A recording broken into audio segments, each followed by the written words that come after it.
China P, F combination, Adela Plo, Tubase. Abana batata, abana ba mama, obulamu bunyuma nga tusa kimu.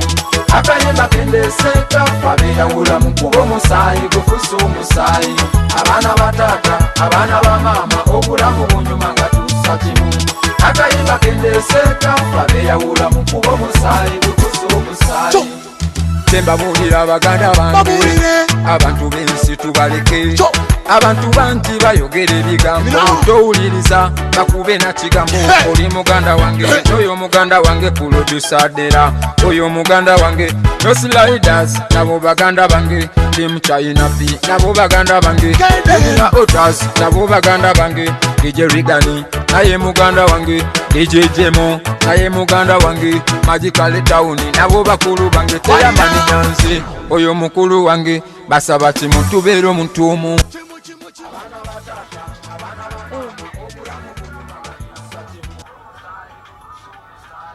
Abana batata, abana ba mama, obulamu bunyuma nga tusa kino. Yes, alright. Banyingiddewo butono akayimba akamanyikiddwa nga omwana wa maama nga kano kakutusibwako omwana mulenzi enzwala yebwayisawo amanyikiddwa nga China P. China P ono muyimbi ayimbye kuviira ddala nnyo era nga zatukuba emiziki egy'amaanyi ddala. Tunoonyeeko wano ku Magala TV China P oluddo tukoonako.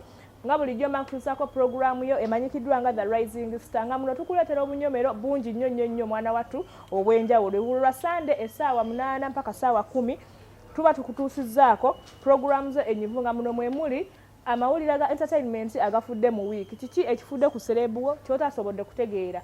Twofuna amawulire gatali matuufu. Beera ng'otugobera ku mikutu gyaffe egy'enjawulo omuli Facebook, TikTok, Twitter, YouTube, soko n'emikutu emirala nga wano otekamu buteesi Magala TV ate mwana wattu oba otutuuseeko. Tubadde akanyomero aka birthday wishes nga gw'oli eyo ng'olina omuntu oyo gw'owulira kuli ku mutima nga birthday yeetuuse.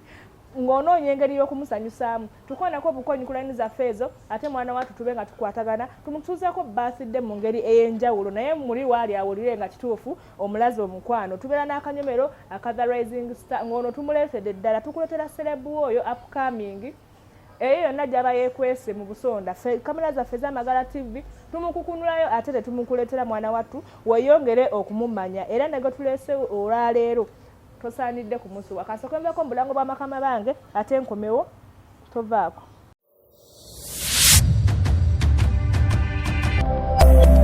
Eno ye Magala TV, okumanya we kutandikira.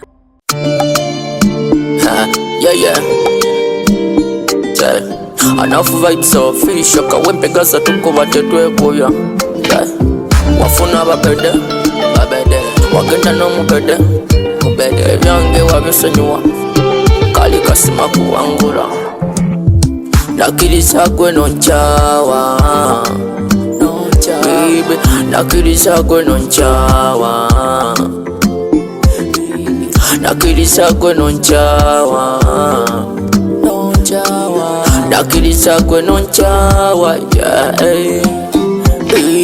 nakiriza gwe nonkyawa emikwano gimbuuza ne mama kumanja wadawa baby nakiriza gwe nonkyawa abamanja bamanja ne tata kumbuuza baby wafuna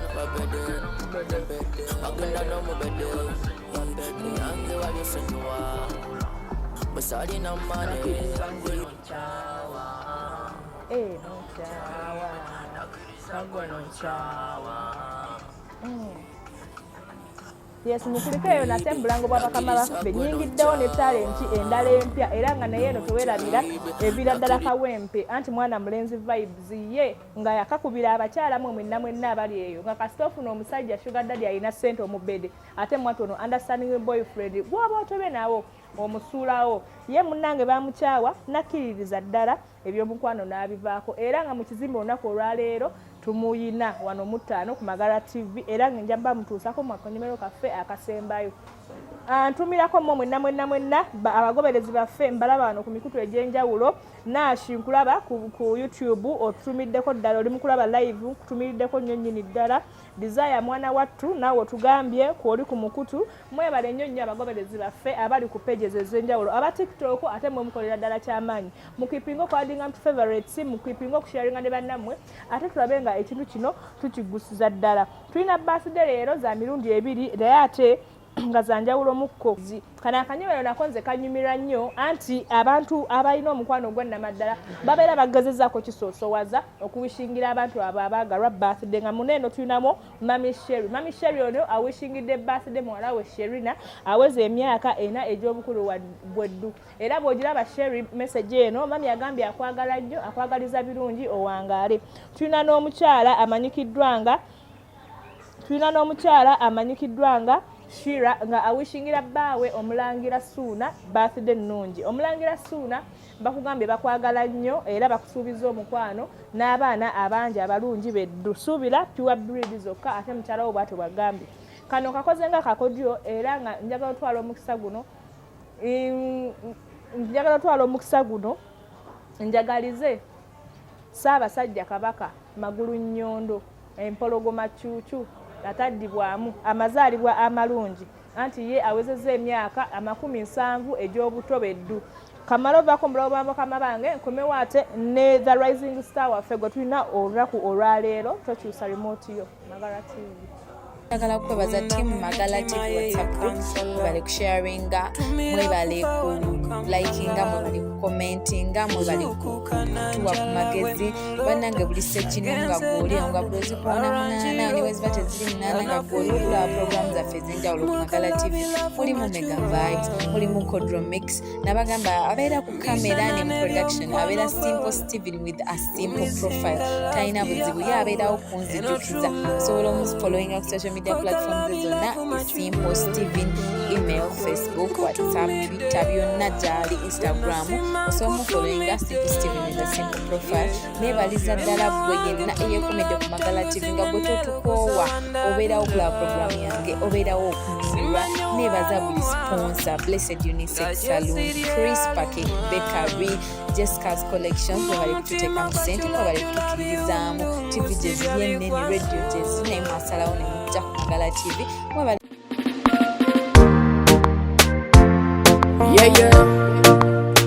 Enough vibes official. Kawempe gaza tukubadde twekubya. Mami wa daddy. Come to daddy. Mami wa daddy, baby boo. Daddy wa mami, say. Come to daddy, come to mami. Daddy wa mami, baby boo. Abakusokako gwe bakulimbako n'omutima go bagumenyako ebiwundu babinyigako baby boo. Abakusokako gwe bakulimba nnyo n'omutima go bagumenyako ebiwundu wabinyigako baby boo. Mami wa daddy, come to daddy. Mami wa daddy, baby boo. Daddy wa mami, come to mami. Daddy wa mami, baby boo. Abakusokako gwe bakulimba nnyo n'omutima go bagumenyako ebiwundu wabinyigako baby boo. Yes, all right. Tuba tuyingiddewo mukulikeyo nnyo mu bulango bw'abakama baffe nga wena basuubiza nti buli lwa Sunday mba nkutuusizzaako The Rising Star waffe oyo gwe wali owuliddeko ne gw'otamanyi. Era nga ku Sunday eno mbaleetedde mwana mulenzi amanyikiddwa nga Naf Vibes. Abasinga mutalamuyita Vibes. Nga agenda kuba tutuusaako obulamu bwe obwa music ayimiridde atya kiki ekyamu inspiringa okuyingira music industry, buzibu ki bwasanze na biki byayitamu ng'omuyimbi na biki byeyenyumirizaamu ng'omuyimbi. So mu kanyomero mu kaseera kano nandyagadde Naf Vibes obuze ku balabi baffe aba Magala TV.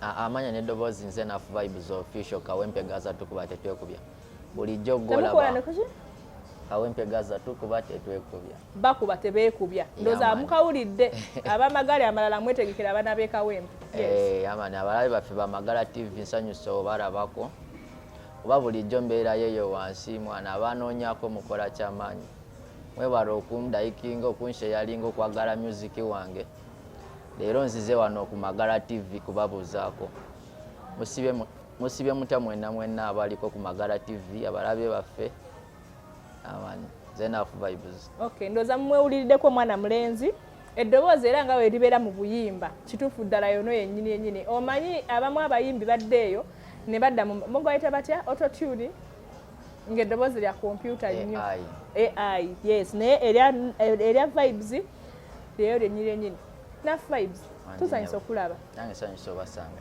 abalabi ba Magala TV badde bakwesuuza nnyo nga baagala okumanyira ddala na Vibes yaani obeera wa obulamu obutambuza otya yamaani nze mbeera kawempe wali anoonyaako nsanga akawempe gye mbeera tejje nsibuka gye nkolere yono musiki wange gw'owulira. Okay. Vibes oli muyimbi muntu ssekinnoomu oba olina gurupu gy'ofubutukamu eyo bangi abaana b'ekawempe abasinga batera fubutuka mu gurupu? Asina gurupu gye ndimu. Oli weka? Ndinze. Olina management? Management oba okyali weka okyeteekamu ssente? Nkyali nzekka neeteekamu ssente era. Which means senga omuntu aba yagadde music w'omukisa gukyali open asobola okusayininga. Yamaani. Kyakabi nnyo. Kati ng'oggyeko okuyimba mirimu ki emirala gy'okola? Mirimu gye nkola mbeerayo eyo wansi eyo mu kawempe nkolerayo waliyo restaurant gye nkolako awo ekawempe. Muntu tusaako essala eriwooma wendiyitira ekawempe nja kunoonyaako. Osangayo eyo kawempe. Okay. Vibes okuyimba okumazeemu bbanga ki? Era kiki ekyaku inspiringa kubanga abantu babeera ne talent ez'enjawulo. Kati gwe kiki ekyaku inspiringa okuyingira music industry era omumazeemu bbanga ki? Okuyimba naakamala just mwaka gumu. Which means watandika mwaka guwedde? Mwaka guwedde. Okay. Ekintu nga tokiruddeemu ate mpulira music atudde. Sinakirwamu nnyo naye. Talent ye nnyingi. Talent ndowooza ye nnyingi. Era mbasuubiza obawa ebirungi okusinga n'ebyo. Kiki ekyaku inspiringa? Kiki ekyakuleetera okwagazisa okuyingira okuyimba? Olina omuntu omuyimbi gwe weegomba, olina mbeera yakutuukako baakukyawa kubanga waliwo akayimba kempulidde nga okkiriza nti baakukyawa.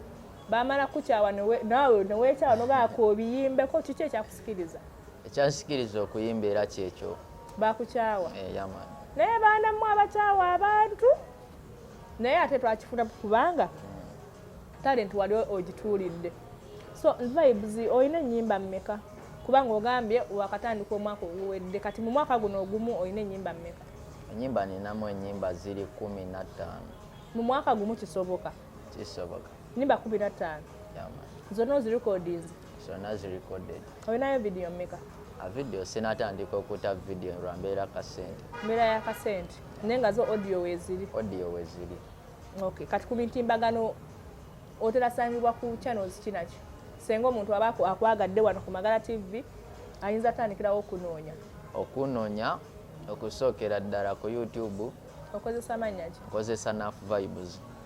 YouTube, TikTok, Instagram, Facebook n'emikutu gyonna.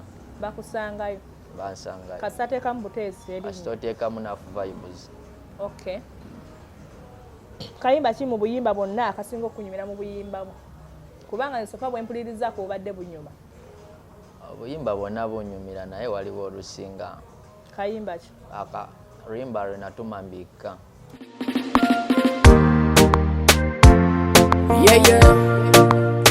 Enough Vibes official.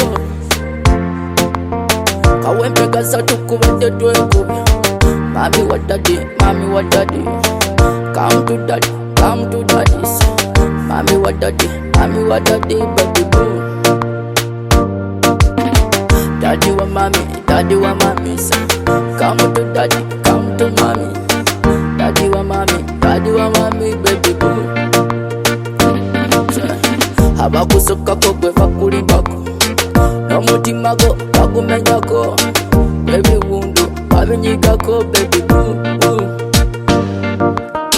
abakusukako gwe bakulimba nnyo n'omutima gwo bagumenywako ebibundu wabinyigako baby boo baby towankawanka baby zize n'omukwano mungi toko towankawanka baby boo yegwandetera olwala amaso nakuwadawa enkulowooza kondwala bebe yegwandetera olwala amaso nakuwadawa enkulowooza kondwala bebe mbika bebe mbika mu masuka go mbika bebe mwana mulenzi Nafu Vibes atugamba nti mu nnyimba ze zonna akayimba kambika ke kasinga okunyumira siwe kiri lwaki akayimba kambika ke kasinga okunyumira era makulu ki agakali emabega agakusindikiza okuwulira tino ke kasinga okunyumira mu nnyimba ze zonna? Ennyimba nina nnyingi naye akoko kanyumira nnyo kansukkako lwansonga buli lwe ngenda performinga mu kirabu abantu bakagala nnyo bakugamba tuddiremu anko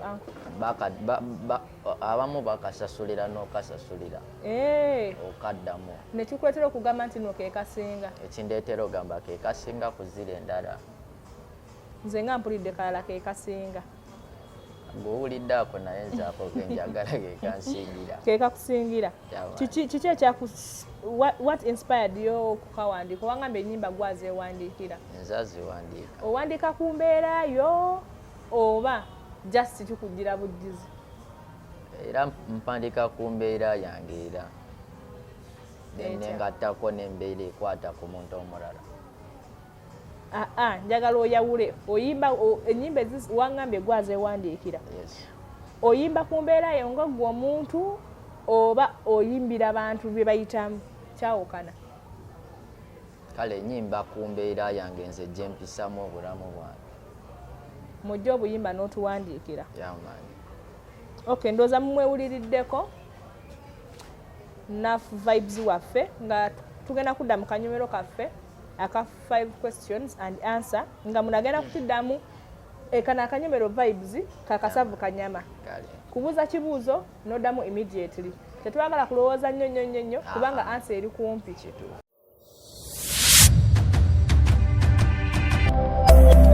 Eno ye Magala TV, okumanya we kutandikira.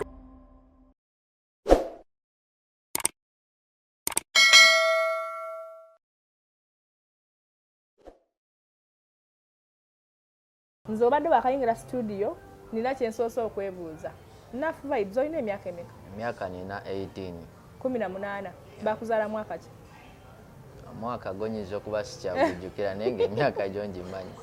Abaana emyaka 18 ye mutubaliremu wano ku comment section tulabe omuyimbi ono w'amaanyi ow'eggwanga tamanyi mwaka gwe bamuzaaliramu wabula amanyi emyaka gy'ayina. Kyewuunyisa nnyo. Wazaalibwa mwezi ki? Ebyo byonna mbibuuza mukadde kuba kati ssaawa zino endongo yantwala obwongo sikyabijjukire. Vibes olina nangamuntu? Nangamuntu sinafuna. Toyina?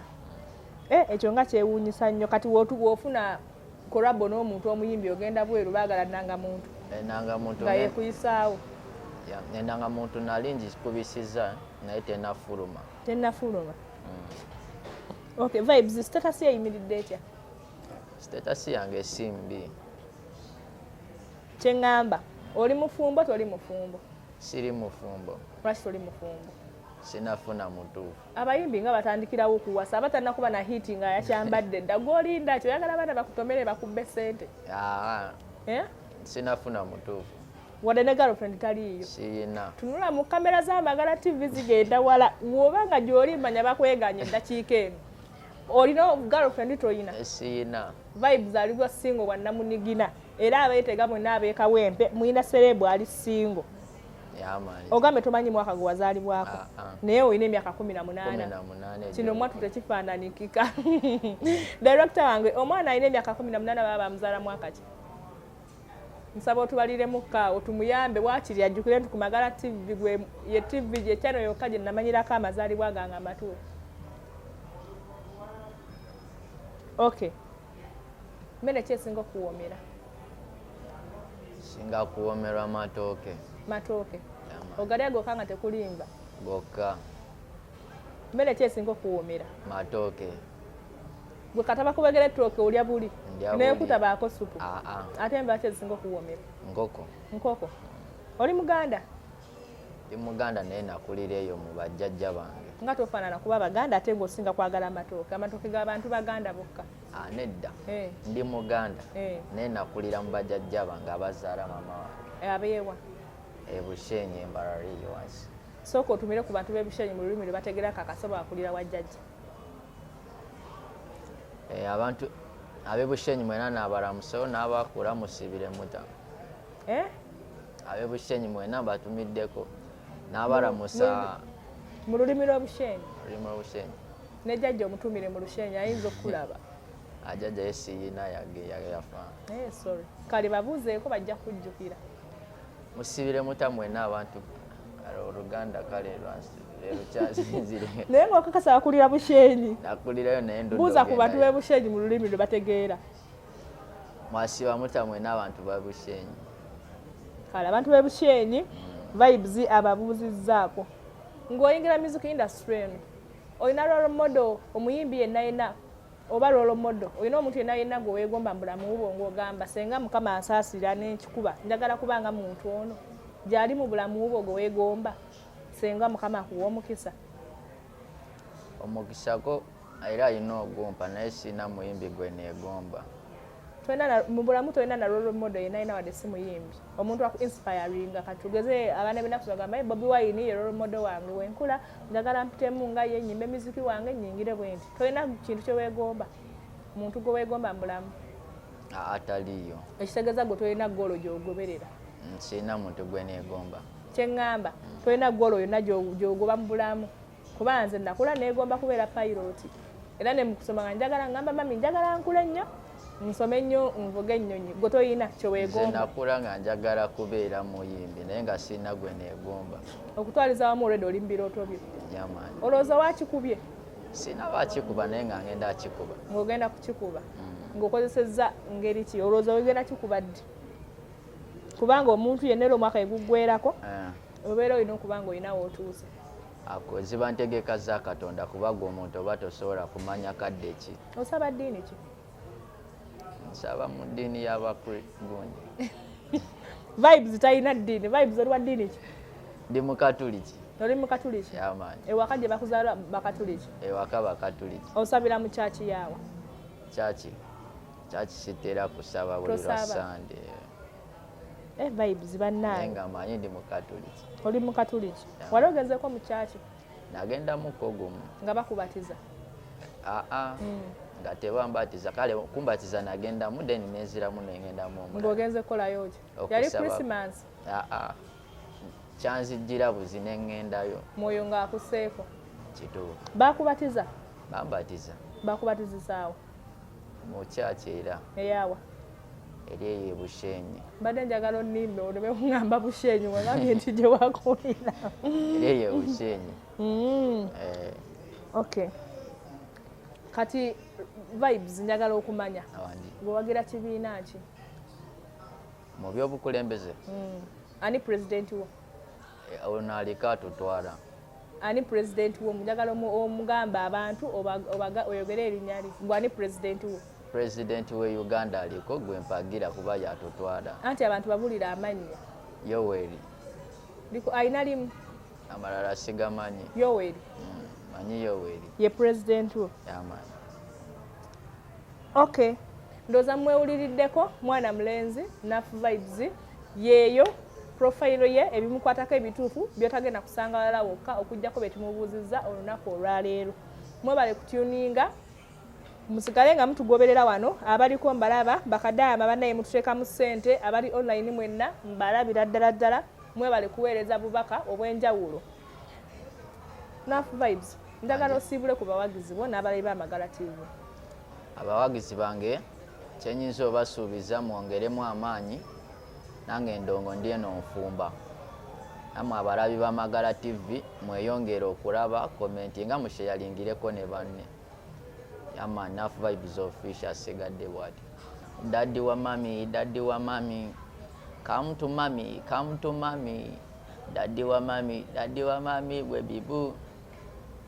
Segwe abakusokkako gwe bakulimba nnyo. N'omutima go bagumenyako n'ebiwundu gwe wabinyigako baby boo boo. Oh, daddy wa mami say, come to mami, daddy wa mami, baby boo boo.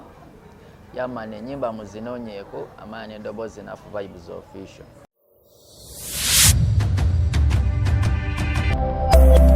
Eno ye Magala TV, okumanya we kutandikira.